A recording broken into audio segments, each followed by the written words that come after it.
नमस्कार। म बालकृष्ण काफ्ले कटारी उदयपुरबाट। म आज लघुकथा पाठ्यश्रव्य दृश्य प्रतिष्ठानको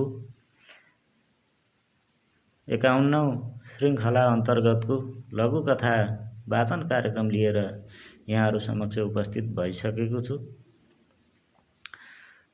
आज मिति 2078 साल मङ्सिर महिनाको 23 गते बिहिबारको सन्ध्याकालीन समय, तदनुसार 2021 डिसेम्बर 9 तारिक। म सर्वप्रथम त सम्पूर्ण साहित्य अनुरागी मनमुटुहरूलाई, साहित्य अनुरागी महानुभावहरूलाई, साहित्य अनुरागी मित्रहरूलाई यस कार्यक्रममा हार्दिक स्वागत र नमन गर्न चाहन्छु। म आज यस लघुकथा पाठ्यश्रव्य दृश्य प्रतिष्ठानको 51औं श्रृङ्खलामा केही कथाहरू यहाँहरू समक्ष पस्किन गइरहेको जानकारी गराउँदछु। र अब आजको यो 51औं श्रृङ्खलाको लघुकथा वाचन कार्यक्रम अन्तर्गत यस लघुकथा पाठ्यश्रव्य दृश्य प्रतिष्ठानका एडमिन साहित्यकारज्यूहरूबाट छनौट भएको पहिलो कथा नुनको पुत्ला वाचन गर्न अनुमति चाहन्छु। र यो नुनको पुत्ला लघुकथा ओशोद्वारा लेखिएको कथा हो र यसलाई हिन्दीमा मूल लेखकद्वारा लिपिबद्ध गरिएको थियो। उक्त हिन्दी कथालाई सर्जक लघुकथाकार पुण्य कार्कीज्यूले नेपाली भाषामा भाषा अनुवाद गर्नुभएको छ र पुण्य कार्कीज्यूद्वारा अनुवाद गरिएको र ओशोद्वारा लेखिएको यो नुनको पुत्ला लघुकथा यसरी आरम्भ हुन्छ। मैले सुनेको छु, एक समुद्रको किनारमा भारी मेला लागेको थियो। धेरै मानिस आएका थिए र समुद्रको किनारमा ठुलो भिडभाड थियो। मानिसहरूको बीचमा ठुलो विवाद परेको थियो। कहानीले भन्दछ, नुनका दुईटा पुत्लाहरू पनि त्यस मेलामा गएका थिए। उनीहरू पनि समुद्रको किनारमा उभिएका थिए। अरू ठुलो विवाद चल्न लाग्यो र मानिसहरू सोध्न थाले कि यो समुद्र कति गहिरो छ। त नुनको एउटा पुत्लाले भन्यो कि यो कुरा केवल बातचितबाट कसरी थाहा होला। म समुद्रमा डुबुल्की लगाउँछु र अहिले यो कुरा पत्ता लगाएर आउँछु। त्यो नुनको पुत्ला कुदेर समुद्रमा पस्यो। ऊ समुद्र कति गहिरो छ त्यो पत्तो लगाउन गएको थियो। तर ऊ फर्केन। भिडले थोरै समय बाटो हेर्यो।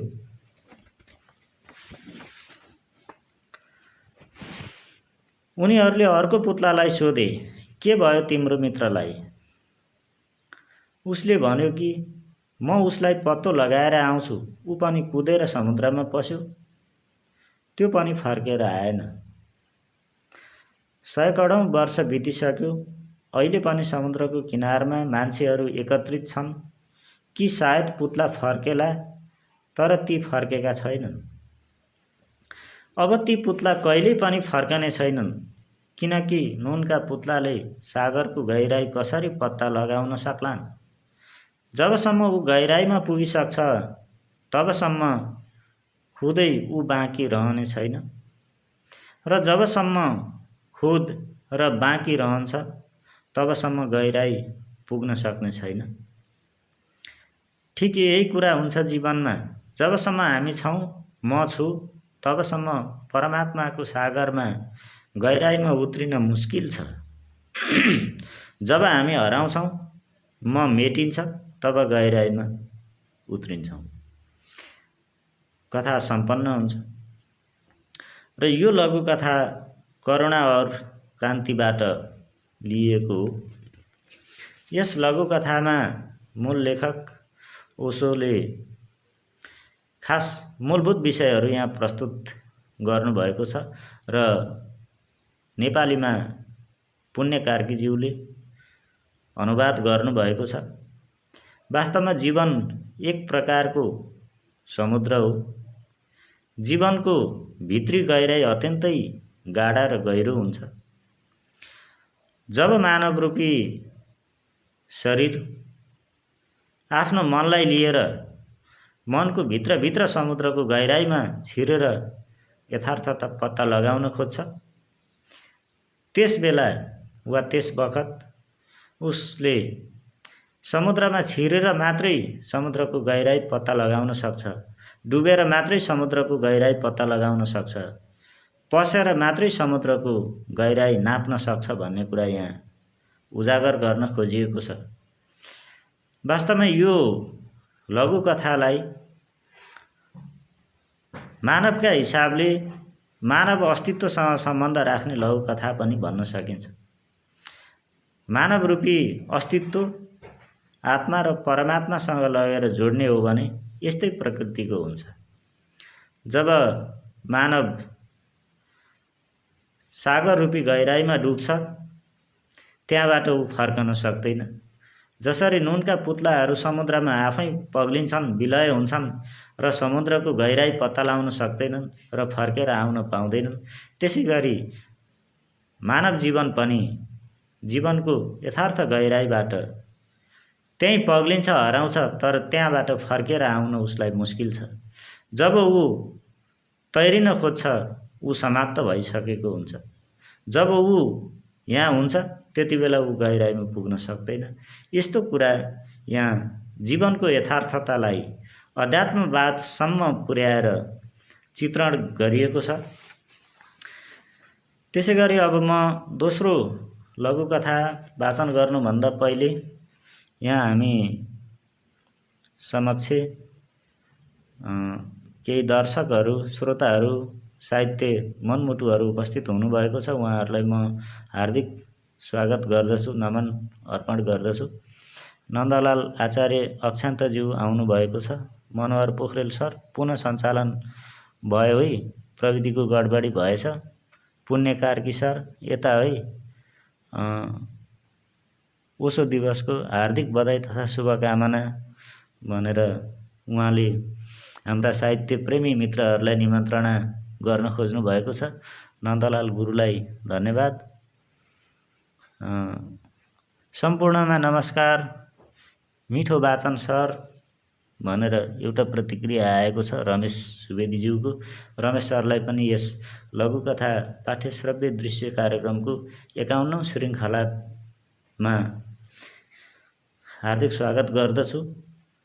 त्यसै गरी नन्दलाल आचार्य अक्षान्तज्यूले लेख्नु भएको छ, वाचक मित्रको लगनशीलतालाई र बुझाइलाई सलाम छ भनेर लेख्नु भएको छ। यहाँलाई पनि सलाम छ, धन्यवाद गुरु। त्यसै गरी म अब आजको दोस्रो लघुकथा वाचन गर्ने अनुमति चाहन्छु र दोस्रो लघुकथाको शीर्षक छ मनमा हिंसा र यसका मूल लेखक हुनुहुन्छ ओशो र यो हिन्दी भाषामा लेखिएको कथालाई नेपालीमा अनुवाद गर्नुभएको छ स्रष्टा, सर्जक, कथाकार पुण्य कार्कीज्यूले। र यो मनमा हिंसा लघुकथा यसरी आरम्भ हुन्छ। केही दिन पहिले म एक सुफी कहानी पढिरहेको थिएँ।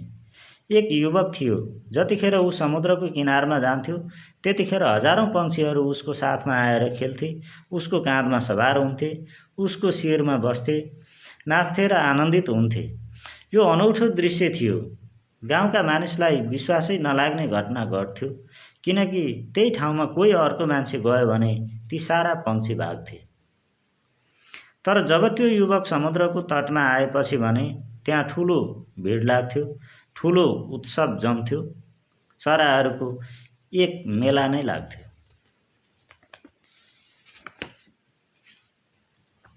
एक दिन त्यस युवकको बाबुले भन्यो कि मैले सुनेको छु कि तेरो पासमा बहुत धेरै चराहरू झुमिन्छन् अरे। जब त सागरको तटमा गएको हुन्छस्, म त बुढो पनि भइसकेको छु, हिँडुल गर्न पनि सक्दिनँ, त्यहाँ जान पनि सक्दिनँ। त यसो गर, 1-2वटा चरा पक्रिएर लिएर आइज ताकि यस कुरा यस कुरामा मलाई भरोसा हुन सकोस्। त्यस दिन युवक समुद्र तटमा गयो, तर पक्षीहरू आएनन्, दूर दूरबाट उडे। शिरको आसपासमा मडारिए, तर काँधमा बसेनन्। आज त्यो युवक हिजोको युवक थिएन, आजबाट बदलिएको थियो। आज प्रेम थिएन, आज आनन्द थिएन, आज उसको साथमा खेल्ने त्यो सहज वृत्ति थिएन, त्यो सहज भाव थिएन। आज मनमा अर्कै धन्दा थियो, आज एक वासना थियो, आज एक चाहना थियो, आज दुश्मनीको भाव थियो, आज मनमा कठोरता थियो, आज मनमा हिंसा थियो। सम्पन्न। यसरी यो हिन्दीमा लेखिएको ओशोको लघुकथा सम्पन्न हुन्छ र पुण्य कार्कीज्यूले यसलाई नेपाली भाषामा अनुवाद गर्नुभएको छ। सामान्य हिसाबले हेर्दा कथा हलुकै जस्तो लाग्छ, तर यसभित्र गहन पक्षहरू रहेका छन्। जसरी पक्षीहरूले त्यस सागरको आसपासमा युवक जानसाथ घेर्ने गर्दछन्, त्यो एक प्रकारको अनौठो किसिमको दृश्य हो। त्यसबाट सबै गाउँलेहरूलाई पनि आश्चर्य लाग्छ। उनीहरू जाँदा चराहरू भाग्छन्, जब युवक जान्छ चराहरू झुमिन्छन्। तर चराहरू कति बेलासम्म झुमिन्छन् त्यो कुरा भने बोधगम्य छ। गहिराईसम्मको पक्ष यहाँ लुकेको छ। जब युवकको भावना स्वच्छ छ, मन निर्मल छ, चोखो छ, पवित्र छ, त्यस बेलासम्म चराहरू झुमिन्छन्। जब युवकका मनमा कलुषित भावहरू उत्पन्न हुन्छन्, जब उसका भावमा इच्छाहरू पैदा हुन्छन्, जब उसको मनमा चाहिँ स्वार्थहरू लिप्त हुन्छन्, स्वार्थहरूले जरा गाड्छन्, त्यस बेला कुनै पनि चराहरू उसको नजिक आउँदैनन्। शिरभन्दा अलि माथि माथि मात्र उड्ने गर्दछन् र उसले बाबुले भने मुताबिक चराहरू समातेर ल्याउन सक्दैन। यसबाट हामीले सामान्यतया जीवनमा जबसम्म इच्छा पवित्र हुन्छ, जबसम्म मन स्वतन्त्र, स्वच्छ र निर्मल हुन्छ, त्यति बेलासम्म कार्यसिद्धि हुन्छ र सबैको साथ पाइन्छ। र जब मनमा कलुषित भावहरू उत्पन्न हुन्छन्, त्यति बेला कालो दृष्टिकोण बन्दछ र त्यस दृष्टिकोण पैदा भइसकेपछि हामी बीच कोही रहने छैनन्। सधैँ हाम्रा वरपर रहने मित्रहरू पनि हाम्रो भरोसामा रहने, हामीसँगै हाँस्ने खेल्ने पक्षहरू पनि टाढिन पुग्छन् भन्ने कुरालाई यहाँ उजागर गर्न खोज्नु भएको छ। त्यसै गरी अब म आजको छनौटमा परेको तेस्रो लघुकथा पण्डितको आत्मा वाचन गर्ने अनुमति चाहन्छु। यो पण्डितको आत्मा वाचन गर्नुभन्दा पहिले म केही टिप्पणी यहाँ वाचन गर्छु। नन्दलाल आचार्य अक्षान्त यहाँ उपस्थित हुनुहुन्छ। उहाँले लेख्नु भएको छ, ध्यान निर्दोष एन्ड रामकुमार शिव चौधरी ओशो कथा वाचन कथा छ है हजुर भनेर अन्य साहित्य प्रेमी मनमुटुहरूलाई निम्तो गर्दै हुनुहुन्छ। यहाँलाई मुरी धन्यवाद। र यो तेस्रो लघुकथा पण्डितको आत्मा छ र यस पण्डितको आत्मा कथाका कथाकार ओशो हुनुहुन्छ र ओशोद्वारा हिन्दी भाषामा लेखिएको यो पण्डितको आत्मा लघुकथालाई सर्जक पुण्य कार्कीज्यूले नेपाली भाषामा अनुवाद गर्नुभएको छ। मनोहर पोखरेलज्यू पुनः उपस्थित भइसक्नु भएको छ। उहाँलाई यस कार्यक्रममा हार्दिक स्वागत र नमन गर्दछु। म पनि सुन्दैछु भन्नुभएको छ, यहाँलाई धन्यवाद, हामी आभारी छौँ। र यो पण्डितको आत्मा लघुकथा यसरी सुरु हुन्छ। एक सुफी फकीर आफ्नो रोजीरोटी कमाउनका लागि नदीमा मानिसहरूलाई नाउबाट वारपार गराउँथे। एक दिन गाउँको पण्डित नदी पार जान चाह्यो त त्यस फकीरले भने, तपाईसित के पैसा लिनु? पैसा लिँदा पनि उनी 1-2 पैसा लिन्थे, तपाईलाई त्यसै पार गराइदिन्छु। पण्डित नाउमा बसे, ती दुवै ढुङ्गामा हेलिए। दुईटै थिए नाउमा। पण्डितले सोधे, केही पढ्न लेख्न आउँछ? पण्डितले अरू कुरा सोध्न पनि के सक्छ र? जे उसले जानेको हुन्छ त्यही सोध्दछ। हामी अर्कालाई त्यही दिन सक्छौँ जे हाम्रो साथमा छ। सुफी फकिरको तेज उसले देख्न सकेन। पण्डित आफ्नो ज्ञानमा अन्धो भन्दछ। उसले त सम्झ्यो यो एक साधारण माझी हो, तर ऊ एक असाधारण पुरुष थियो। पण्डित जुन परमात्माको विषयमा सोच्थ्यो सुनाउँथ्यो, त्यो परमात्मा यही असाधारण पुरुषबीच मौजुद थियो। जसको बारेमा पण्डितले अहिलेसम्म चर्चा गरेको थियो, त्यो परमात्मा त्यही फकिरको माध्यमबाट चियाइरहेको थियो। यदि आँखा भएदेखि फकिरमै यी सबै चिज भेटिन्थे। जसको सपना देखिएको छ, जसको शास्त्र पढिरहेको छ, प्रत्यक्ष थियो त्यहाँ कोही। तर पण्डितले उसलाई सोध्यो, पढ्न लेख्न आउँछ? पण्डितले यदि परमात्मा भेटि नै हाल्यो भने पनि उसले सोध्नेछ, सर्टिफिकेट? कतिसम्म पढे लेखेको छौ? उसको आफ्नो दुनियाँ छ। ऊ आफ्नै शब्दमा जिउँछ, आफ्नै शास्त्रमा जिउँछ। त्यस फकिरले भन्यो कि पढ्न लेख्न त बिल्कुलै आउँदैन, म बिल्कुल गँवार छु। उसले जब यी शब्द बतायो, यदि पण्डितको पासमा थोरै भए पनि होस हुन्थ्यो भने देखिसक्थ्यो कि कति गहिरो विनम्रता छ। आफ्नो अज्ञानलाई स्वीकार गर्नु ज्ञानतर्फको पहिलो कदम हो, र यदि कसैले समग्रताका साथ आफ्नो अज्ञानलाई स्वीकार गर्दछ भने त्यही कदम अन्तिम कदम पनि बन्न सक्दछ। किनकि जब तिमी पुरै भावमा केही पनि जान्दिन भन्ने कुरा जान्दछौ, तब तिम्रो अहङ्कार टिक्छ कहाँ? त्यो कहाँ खडा रहन्छ? पैर मुनिको भूमि भासिनेछ, ढल्नेछ भवन अहङ्कारको। तिमी अहङ्कारमा उत्रिनेछौ। त्यही द्वार हो, त्यहीँबाट कुनै परमात्मासित मिलन हुन्छ।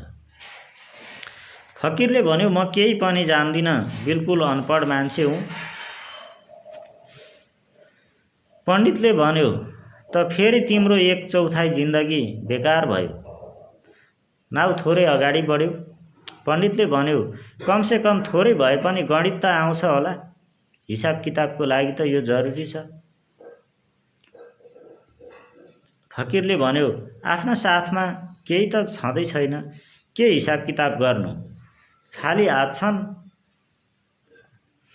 जे दिनभरिमा मिल्छ साँझ पर्दा नपर्दै समाप्त हुन्छ। किनकि रोटीभन्दा ज्यादा चिज कमाउनु छैन केही। राति त म फेरि फकिरै बन्छु, बिहान उठेर फेरि कमाउँछु। अनि परमात्माले अहिलेसम्म दिइराखेका छन् भने भोलिको बारेमा के हिसाब राख्नु?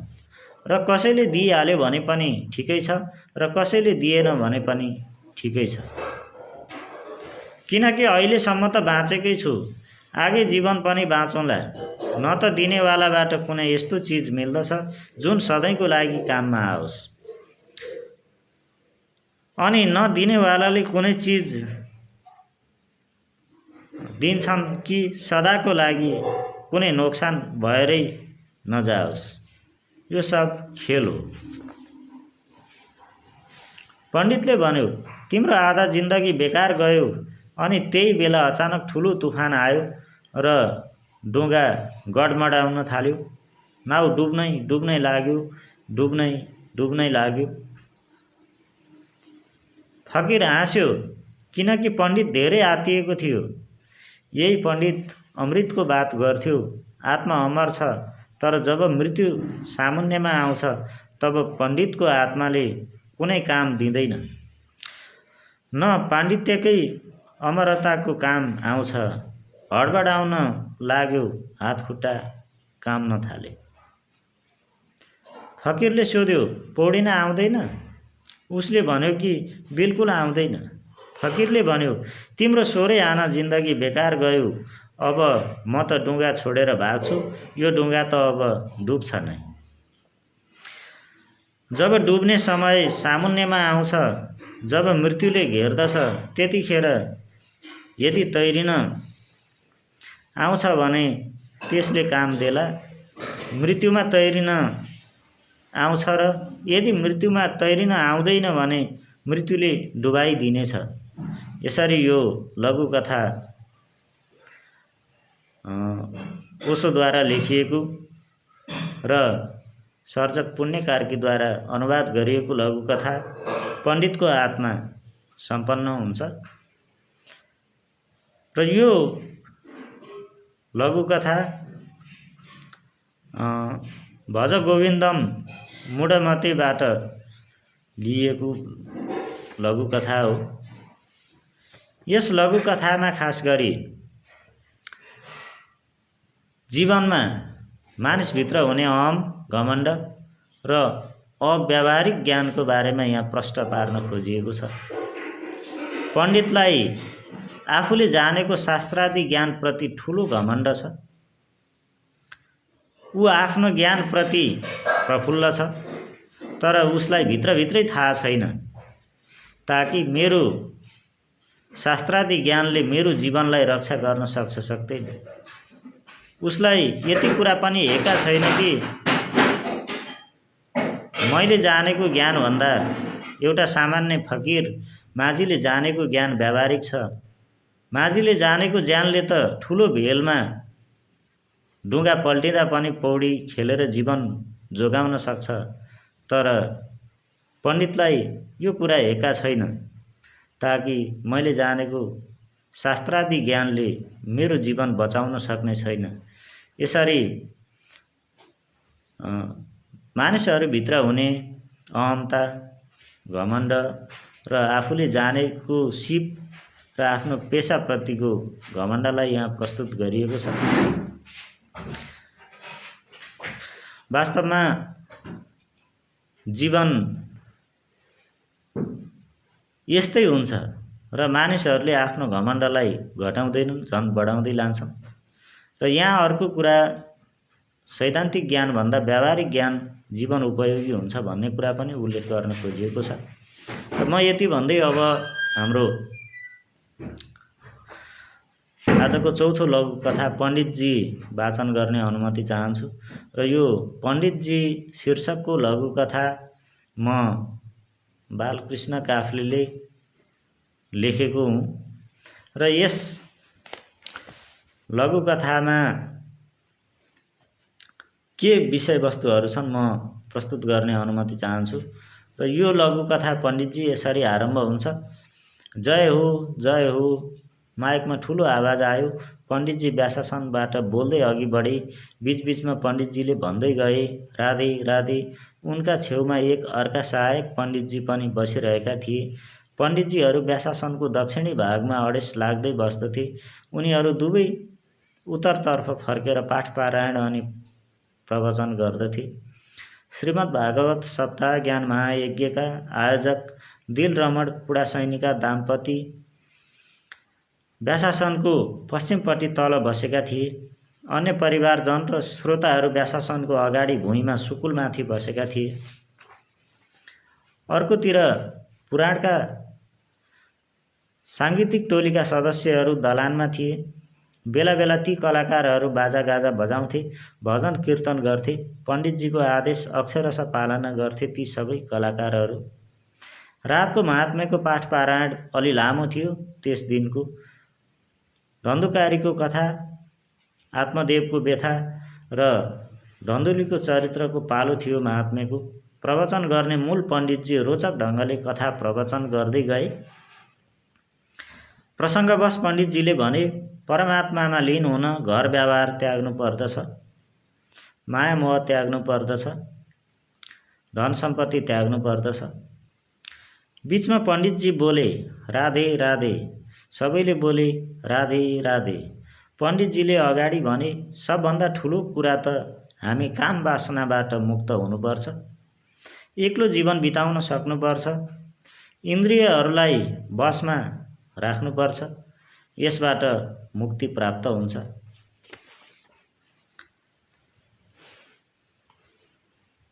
यतिकैमा पण्डितजीकी प्राण प्यारी अर्धाङ्गिनीले व्यासासनको पछाडिबाट पण्डितजीलाई कोट्याउन थालिन्।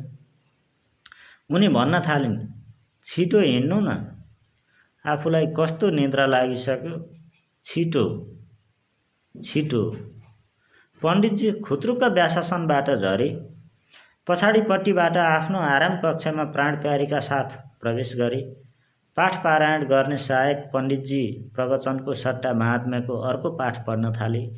सम्पन्न। यसरी यो पण्डितजी लघुकथा सम्पन्न हुन्छ। वास्तवमा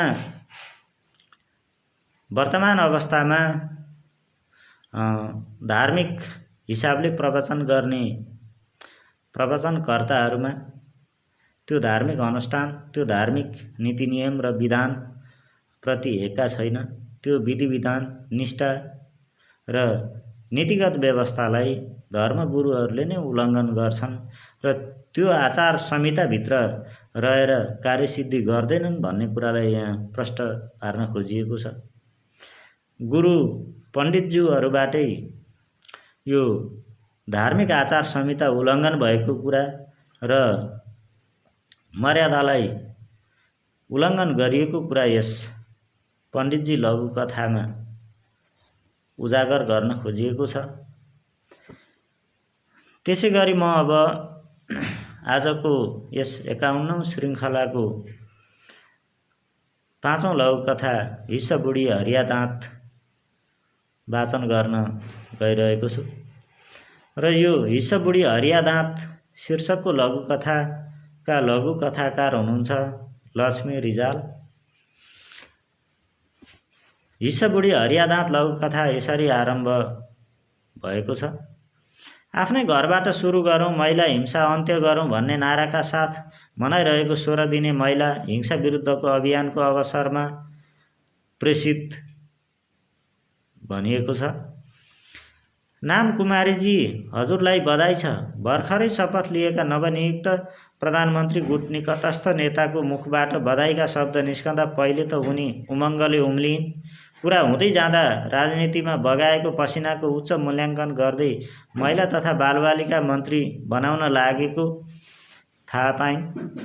मोबाइलमा सुनेको त्यस ध्वनिलाई आकार दिएर शिरदेखि पाउसम्म चुम्बन गर्ने मन भयो उनलाई। कल्पनामा डुब्दा डुब्दै आफैले बोलिरहेको मोबाइल पटक पटक चुम्बन गर्न पुगेकी थिइन्।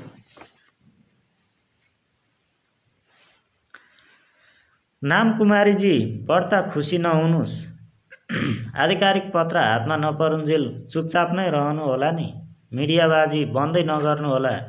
प्रधानमन्त्रीको निजी सचिवालयबाट पत्र र फोन मार्फत सूचना आए अनुसार शपथ समारोहमा पाल्नुहोला। मैले अन्त पनि कुरा गर्नु छ। प्रतिक्रिया नसुनी नेताले मोबाइल राखेपछि भने उनी झसङ्ग भएकी थिइन्। 4 घण्टा बितेपछि मनको बेचैनी शान्त पार्न निजी सचिवालयमा फोन गरिन्। खुलस्त जवाफ आएन। प्रधानमन्त्रीलाई सोझै सोध्छु भनेर मन बलियो बनाएर फोन लाइन्। नाम कुमारी, तिमीलाई चाँडै खबर गर्छु। त्यो महिला मन्त्रालय महिलाले नै सम्हाल्नुपर्छ भन्ने हाम्रो ठहर रहिआएको छ। अभिभावकीय भूमिका निर्वाह गर्दै प्रधानमन्त्रीले बोलेको प्रेमपूर्ण स्वरले आफू मन्त्री बन्ने निश्चित भएको बुझिन् उनले। शपथ समारोहको मिति तय भएको खबर सञ्चार माध्यमबाट सुनिन्। घडीको सुई नै निदाउन लागे झैँ लागिरह्यो। घडीतिर समय हेर्दा हेर्दै दिन बित्यो, रात छर्लङ्गै भयो। उनी निकटका पत्रकारले स्थानीय अखबार र अनलाइनमा समाचार लेख्न समेत भ्याए। बधाईको ओहिरो लाग्यो, तर प्रधानमन्त्रीबाट खबर आएन। राष्ट्रिय अखबारमा छापिएको प्रधानमन्त्रीको शपथ लिने सूची हात पर्यो। सिरानदेखि पुछारसम्म आफ्नो नाम कतै भेटिनन्। महिला मन्त्रीको ठाउँमा नाम थियो हाम कुमार। सम्पन्न। यो लघुकथा हिस्स बुढी हरिया दाँत 2078 साल 3 महिना 30 गते रूपनगर सप्तरीमा लेखिएको लघुकथा हो। सामान्यतया यो लघुकथामा हामीले आफू निकट रहेका गुटका समर्थक व्यक्तिहरूलाई मन्त्री बनाउने परिपाटी जो नेताहरूमा छापछाप्ती छ त्यो कुरा यहाँ उल्लेख गर्न खोजिएको छ। र महिला तथा बालबालिका मन्त्री महिला हुनुपर्नेमा अन्तिममा आएर नामै नसुनेका अनौठा पुरुष उक्त मन्त्रालयको जिम्मेवारी सम्हाल्ने जिम्मेवार ओहदामा पुग्दछन्, मन्त्री बन्दछन् र वर्षौंसम्म राजनीतिमा त्याग तपस्या गरेकी महिला नेत्रीमाथि प्रधानमन्त्रीले दिएको आश्वासन पनि अन्तिममा फिका हुन्छ, परिणाम शून्य हुन्छ, हातलागी शून्य हुन्छ। र यसबाट राजनीतिमा अहिले वर्तमान स्थितिमा देखिएको विचलन र झुटा आश्वासनको विषयमा विषयवस्तु उठान गरिएको छ।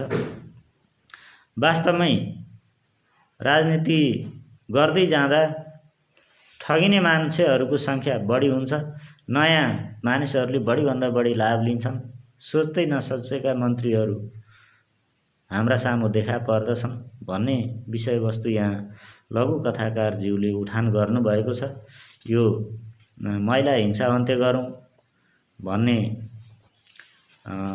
नाराका साथ लेखिएको लघुकथालाई पुनः धन्यवाद दिँदै म अर्को आजको 6औं लघुकथा वाचन गर्ने अनुमति चाहन्छु।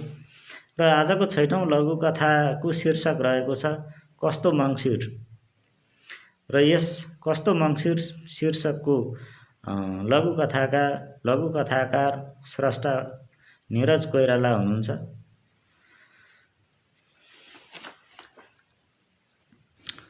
लघुकथा कस्तो मङ्सिर यसरी सुरु हुन्छ। देउराली डाँडामा बसेर काइँला बा तोस्रोमा सिमेन्टी बोरा च्यातेका त्यान्द्राले पोया लगाउँदै थिए। वस्तु पाखातिर लखेटिएका थिए। माइला दाई टाट्नाका किला काट्न जङ्गल पस्दै थिए। धरती राम्रो मायाले, आकाश राम्रो जुनले, हुनीलाई माया सबैले, दुखीलाई गर्ने कुनले। मालतीले बाख्रा फर्काउँदै वन थर्काएको परैसम्म सुनियो, बिचारीलाई बा चौरमा आएको पत्तै थिएन। लो माइला, मालतीलाई मङ्सिरले बोलायो, यसो एउटा केटो खोजेर जोडी बाँधिदिनु पर्यो। काइँला बाले सल्लाह दिए। माइला दाई एकाएक चिन्तित देखिए। दिगदारिएको स्वरमा खुइया गर्दै बोले, खोइ काइँला बा, धन कमाउन सकिएन, दाइजो दिन सक्दैन भनेर कुटुम्ब पाखा पाखा भाग्छन्। ऋणपान गरी 12 कक्षासम्म पढाइदिएँ, तर अरूले झैँ एउटा मोबाइल किनिदिन सकिन। होइन, मोबाइल चाहिँ किन किनिदिनु पर्यो? काइँला काकाको जिज्ञासा पलायो। माइला दाइले थपे, हो काका, अचेल मोबाइलमै मन मिल्दो रहेछ। हुनेले धुमधाम पारिदिँदा माघी मङ्सिर, नहुने भाग्छन् भागी मङ्सिर। मोबाइल नहुनेको रित्तो मङ्सिर। 2078 8:29 बेलुका 1 उदयपुर, हाल इटहरी भनेर यो कस्तो मङ्सिर शीर्षकको लघुकथा नीरज कोइरालाजीले लेख्नु भएको छ। वास्तवमा हामीले हाम्रो समाजमा मङ्सिर महिनालाई खास गरी विवाहको महिना पनि भन्ने गर्दछौँ। मङ्सिरमा अधिकांश युवा युवतीहरू दाम्पत्य जीवनमा बाँधिने गरेको पाइन्छ। यो यथार्थ पनि हो। तर मङ्सिर महिना वैवाहिक हिसाबले वा दाम्पत्य जीवन सुरुवातीका हिसाबले सबै पात्रहरूमा एकनासको हुँदो रहेनछ। धन सम्पत्ति, अहिलेको समयअनुसारको प्रविधियुक्त सामग्री, मोबाइल जस्ता वस्तुहरू लगायतका थुप्रै पक्षले यसमा घर गर्दो रहेछ। आर्थिक अवस्था, सामाजिक हैसियतले मङ्सिर पनि 3 किसिमका हुँदा रहेछन्। कसैको माघी मङ्सिर हुँदो रहेछ, कसैको भागी मङ्सिर हुँदो रहेछ भने कसैको रित्तो मङ्सिर हुँदो रहेछ भन्ने कुरा पनि यहाँ प्रष्ट पार्नु भएको छ। यो अत्यन्तै सामाजिक यथार्थवादी किसिमको लघुकथा हो भन्न सकिन्छ। त्यसै गरी आजको 7औं लघुकथा म सरस्वती वाचन गर्न गइरहेको छु र यो 7औं लघुकथाको शीर्षक रहेको छ पेटमा लात्ती। र यो पेटमा लात्ती लघुकथाका लघुकथाकार हुनुहुन्छ हेम पोखरेल। लघुकथाकार हेम पोखरेलको पेटमा लात्ती लघुकथा यसरी सुरु गरिएको छ। धरहरा मैले बनाएको हो, एउटा मान्छे फुटपाथको चिया पसलमा चिया पिउँदै भन्दै थियो, मैले भने हुन्छ तैँले बनाएको। एकजना नेताको अबको राजनीति गर्ने एजेन्डा नै त्यही धरहरा मैले बनाएको भन्ने छ। मैले बनाएको भन्ने नामबाट गरी खान खोजिरहेका छन्। तेरो यो कुराले त त्यस्ता महान राजनेताको पेटमा लात्ती हानेको जस्तो भयो नि। तिमी जस्तो थोत्रो मोत्रो लुगा लगाएको मान्छेले पनि धरहरा बनाउँछ र? उसले भन्यो, रड बङ्ग्याउने म, सिमेन्ट मुछ्ने म, इँटा बोक्ने म, गारो लाउने म, मेरो नाम खोइ। मैले भने कस्तो जिद्दी मान्छे रहेछ, तँलाई थाहा छ यी सहरका पहरा जस्ता सबै घर मजदुरले बनाएका हुन्, तर घर मालिक मैले बनाएको भन्छ। ऊ केही नबोली बस्यो। मैले भने के सोचाइमा छौ? उसले भन्यो, सोच्दैछु मजदुरका पेटमा लात हान्नेहरूको समय कहिले सकिएला सम्पन्न। यसरी यो हेम पोखरेल ज्यूको पेटमा लात्ती भन्ने लघुकथा समाप्त हुन्छ। वास्तवमा यो लघुकथामा श्रमिक वर्गको आवाज बुलन्द गर्न खोजिएको छ। श्रम सिप र पसिना बगाउनेहरूका नाममा केही इतिहास रहेको पाइँदैन। राजनीतिकर्मीहरू र समाजका ठुला ठालुहरूले सम्पूर्ण इतिहास आफ्नो पक्षमा लेख्ने, लेखाउने, रच्ने र रच्न लगाउने गरेको पाइन्छ। यही यथार्थलाई यहाँ यस लघुकथामा उजागर गरिएको छ। समाजमा व्यक्त यो इतिहासको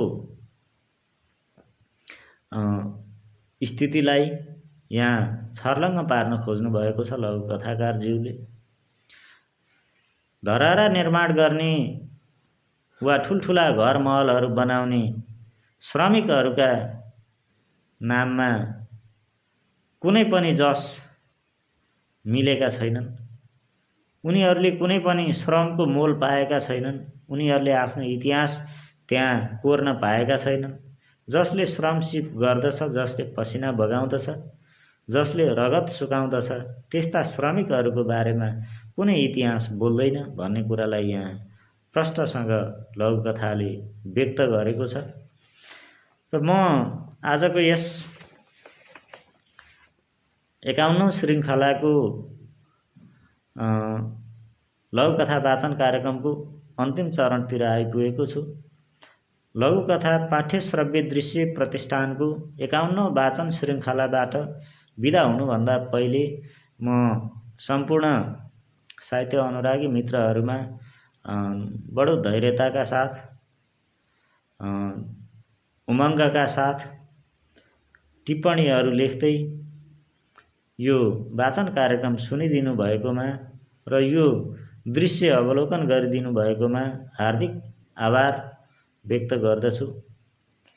त्यसै गरी म नियमित वाचकका रूपमा अब पुनः आगामी बिहिबार सन्ध्याकालीन समयको ठिक 7:55 बजे म सम्पूर्ण साहित्य अनुरागी मनमुटुहरू समक्ष पुनः उदाउने जमर्को गर्नेछु भन्ने प्रतिबद्धता जाहेर गर्दै वाचनका क्रममा भइगरेका छिटपिट साना ठुला सबै किसिमका गल्ती त्रुटिहरूलाई क्षमा गरिदिनुहुनेछ भन्ने अपेक्षाका साथ यस वाचन कार्यक्रमबाट आजको 51औं श्रृङ्खलाको लघुकथा वाचनको अध्याय यहीँ समापन गर्दै बिदा हुन चाहन्छु। हवस् त, नमस्कार, शुभरात्रि, धन्यवाद।